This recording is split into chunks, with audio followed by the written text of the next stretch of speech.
राम राम किसान भाइयों, मेरा नाम हरमोद कुमार। एक बार फिर से स्वागत है आपका आपके अपने YouTube चैनल खेती खजाना पर, जहां आपको खेती से संबंधित संपूर्ण जानकारियां मिलती रहेंगी। तो हमारे चैनल को लाइक करें, सब्सक्राइब करें और जो है किसान मित्रों के साथ में शेयर भी करें ताकि उन लोगों को भी फायदा हो सके। तो जैसा कि आप देख रहे हैं, नवंबर माह चल रहा है और इस समय जो है गेहूं की बुवाई का कार्य जोरों पर चल रहा है और लोग जो है गेहूं की बुवाई करने की तैयारी में जुटे हुए हैं। तो किसान भाइयों, सबसे पहले जो है हम गेहूं को बुवाई से पहले हमें खेत की तैयारी करनी होती है और ये तैयारी जो है हमें नवंबर माह में शुरू करनी होती है शुरुआत से, यानी कि 1-2 नवंबर से इसके लिए शुरुआत कर देते हैं।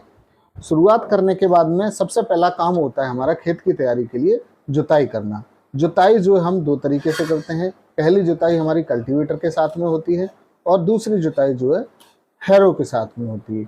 कुछ जगह पे हैरो को तवे वाला हल भी कहते हैं, तो तवे वाले हल से भी जुताई होती है और कल्टीवेटर से भी होती है। जुताई करने के बाद में जो है फिर आप जो है खेत को कुछ दिन के लिए ऐसा ही खुला छोड़ देंगे। खुला छोड़ देंगे तो उससे क्या होगा कि जो हमारे खेत में जीवाणु पनप जाते हैं, तो वो जीवाणु, हानिकारक जीवाणु जो पनप जाते हैं, वो हानिकारक जीवाणु जो है नष्ट हो जाते हैं। इससे हमारा खेत जो है साफ सुथरा हो जाता है। उसके बाद में फिर हम उस खेत में बुवाई से लगभग एक अंदाज़ा लगा लेते हैं कि हमारा इस टाइम तक हमारी खेत में ओट आ सकती है, उतना पहले जो है एक सिंचाई कर देते हैं, जिससे कि हमारे खेत में नमी हो जाए और नमी होने के बाद में हमारे गेहूं का अंकुरण जो है सही तरीके से हो सके। तो हम कैसे जानेंगे कि हमारा खेत जो है अब बुवाई के लिए तैयार है? तो सबसे पहले हम जो है उसका मिट्टी लेंगे खेत से और मिट्टी लेने के बाद में उसका एक लड्डू सा बनाएंगे। लड्डू सा बनाने के बाद में जो है थोड़ी सी ऊंचाई पे ले जाके उस लड्डू को अगर छोड़ते हैं तो लड्डू अगर बिखर जाता है तो इसका मतलब ये है कि हमारा खेत जो है पूरे तरीके से बुवाई के लिए तैयार है। अब ये तो हो गई हमारी खेत की तैयारी की बात। अब दूसरी बात करते हैं हम अपनी खादों के लिए कि हमें इसमें खाद क्या क्या डालनी होती है। तो सबसे जो अहम खाद होती है वो होती है हमारे लिए डीएपी। डीएपी कहीं कहीं पे लोग जो है 60 किलो से लेके 80 किलो तक, कहीं कहीं 70 किलो से लेके 80 किलो तक इसमें डीएपी डालते हैं। उसके बाद में जो है पोटास डालते हैं, जिसकी मात्रा 50 से 60 केजी होती है। और कुछ लोग जो है इसमें अपने एक अलग एक्स्ट्रा ऑर्डिनरी करने के लिए इसमें सल्फर का भी प्रयोग करते हैं, ताकि जो है खेत और अच्छे तरीके से हमारा दमदार हो सके और अच्छी तरीके से अंकुरण हो सके। ये हमारी खादें हो गई।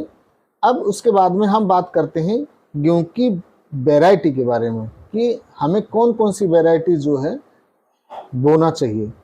तो अभी जो चलन में सबसे अच्छा है और जिसकी पैदावार बहुत अच्छी है वो है कर्णवंदना 187।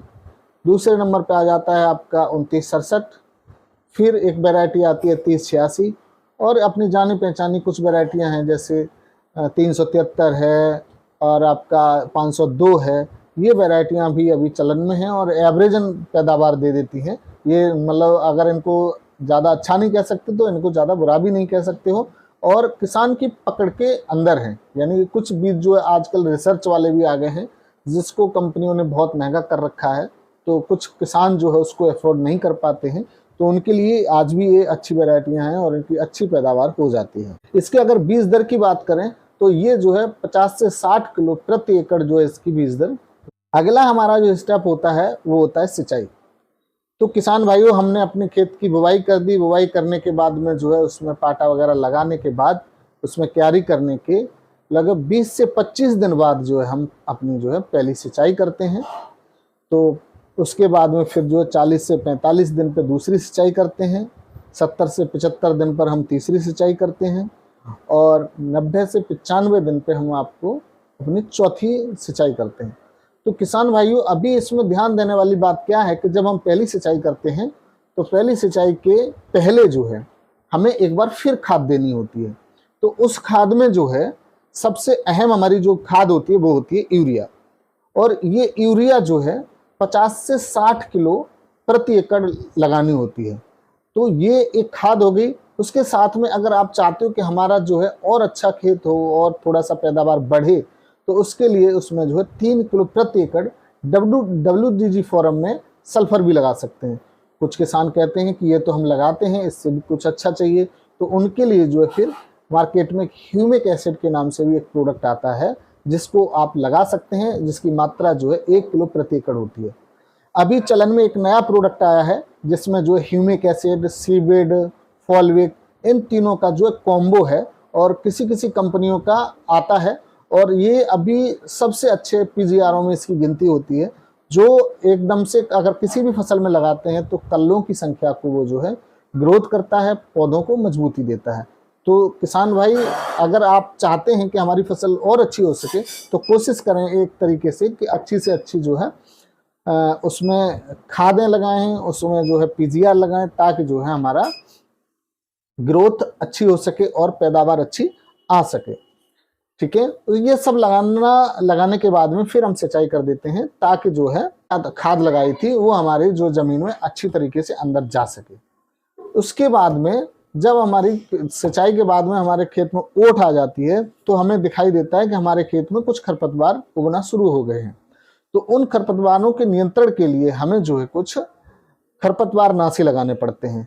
तो कहीं कहीं पे आपने देखा होगा कि गेहूं का मामा बोलते हैं वो उगता है, कुछ लोग बथुआ बोलते हैं वो भी उगाता है, कहीं जो सिलवली होती है वो भी उगाती है, कहीं कृष्ण नील उगाती है। मतलब अनेक जगह पे अनेक तरीके से जो है खरपतवार उगते हैं और उनका अलग अलग तरीके से जो है नियंत्रण किया जाता है।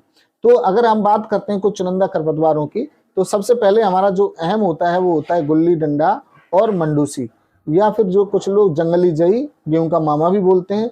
तो इसके कंट्रोल के लिए, इसके नियंत्रण के लिए हमें एक दवा लगानी पड़ती है जिसको हम बोलते हैं क्लोडिनाफॉप। तो ये जो है आप लगभग जब हमारा खेत, मतलब पहले तो हम जो सिंचाई करेंगे वो लगभग 25 दिन पे होगी, ओट हमारी लगभग 35 दिन पे आएगी, तो हम थोड़ा सा और इंतजार करते हैं, 40 से 42 दिन पे जाके जो है हम क्लोडिना की जो है स्प्रे करते हैं, तो हमारा गुल्ली डंडा और गेहूं का जो जई होता है वो खत्म हो जाता है। उसके अलावा कुछ लोगों को जल्दी होती है कि नहीं हमारे में तो थोड़ा बड़ा हो जाएगा तो हमें दिक्कत होगी, तो वो लोग जो है 30 से 35 दिन पे जो है अपना एक दवा आती है सल्फोसल्फुरान, उसका भी स्प्रे कर सकते हैं, उससे जो है ये चीज खत्म हो जाएगी। उसके बाद आते हैं हमारे चौड़ी पत्ती के खरपतवार। चौड़ी की पत्ती के खरपतवार में बहुत सारी घासें होती हैं जिनको कंट्रोल करने के लिए, जिनको नियंत्रण करने के लिए आप 2,4-D या फिर मेटसल्फुरान मिथाइल ये जो है दवाएं लगा सकते हैं। इससे हमारी चौड़ी पत्ती की घासें खत्म हो जाएंगी। अब तब तक हमारा दूसरा समय आ जाता है 45 से 50 दिन वाला, जहां हमें सिंचाई की फिर आवश्यकता होती है। तो उस सिंचाई से पहले जो है हमें एक बार फिर यूरिया लगाना होता है। यूरिया के साथ में आपके बजट के ऊपर है, आप चाहें तो उसमें जिंक लगा सकते हैं या फिर जैम लगा सकते हैं। और ये यूरिया जो होती है हमारी वो लगभग 40 से 45 किलो, यानी कि यूरिया की मात्रा जो है थोड़ी सी कम कर दी जाती है। खेत को छोड़ देते हैं और हमारे तीसरी सिंचाई का जब समय आता है तो तीसरी सिंचाई के बाद में तब तक जो है हमारा खेत बाल निकल चुकी होती है और उसमें थोड़ा सा दाना बनना शुरू हो जाता है। तो उस दाने को साफ सुथरा रखने के लिए, उसमें कोई दिक्कत ना हो, कोई कालापन ना आए, तो उसके लिए हम जो है, या हमारा वजन बढ़ाने के लिए उसमें प्रोपिकोनाजोल एक दवा आती है, उसका स्प्रे करते हैं। उसके बाद में फिर किसान भाइयों हमारी फसल जो है पक करके तैयार है। अब उसको जो है सिर्फ आपको कटाई करनी है। कटाई के लिए आप मजदूरों की सहायता ले सकते हैं या फिर मशीन द्वारा भी कटाई कर सकते हैं। कटाई करने के बाद उस फसल को जो है हम थ्रेसिंग करते हैं। थ्रेसिंग करने के बाद में हमारा काम खत्म हो जाता है, लेकिन जो लोग उस गेहूं का भंडारण करते हैं उनके लिए कार्य शुरू हो जाता है। भंडारण करने के लिए हमें सबसे अहम जो चाहिए होता है वो चाहिए होते हैं टाट के बोरे। टाट के बोरों में गेहूं भरना है। गेहूं भरने के बाद में फिर जो है एक कहीं चौक सा लगा देते हैं, यानी कि बोरों के ऊपर बोरे रख के, और उसको पूरी तरीके से चारों तरफ से जो है अच्छे तरीके से सेट करके सेल्फोस एक दवा आती है उसका स्प्रे करके उस पर बोरों के ऊपर, और किसी प्लास्टिक की पन्नी द्वारा उसको ढक के छोड़ दिया जाता है, ताकि जो है हमारा भंडारण सुरक्षित रह सके। तो ये थी जानकारी गेहूं की किसान भाइयों। कैसी लगी? अगर अच्छी लगी है तो अन्य लोगों के साथ में शेयर करें और चैनल को सब्सक्राइब करें। नमस्कार, धन्यवाद, जय हिंद, जय भारत।